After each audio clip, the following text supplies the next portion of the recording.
নমস্কার বন্ধুরা, কেমন আছেন সবাই? আশা করি ভালো আছেন, আমিও ভালো আছি। ঝ ব্যঞ্জন বর্ণের সাথে কিভাবে স্বরবর্ণগুলিকে যোগ করে উচ্চারণ তৈরি হয় সেটি নিয়ে ভিডিওটি আপলোড করছি।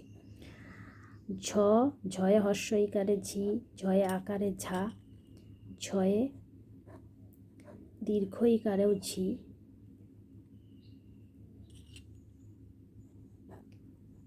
ঝয়ে রিকারে ঝ্রি,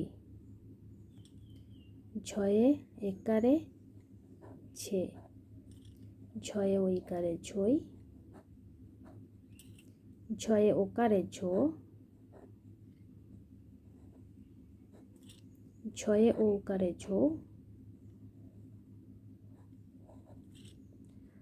ঝ অনুস্বার ঝং, ঝ বিসর্গ ছ। যদি ভিডিওটি ভালো লাগে অবশ্যই একটা লাইক করবেন।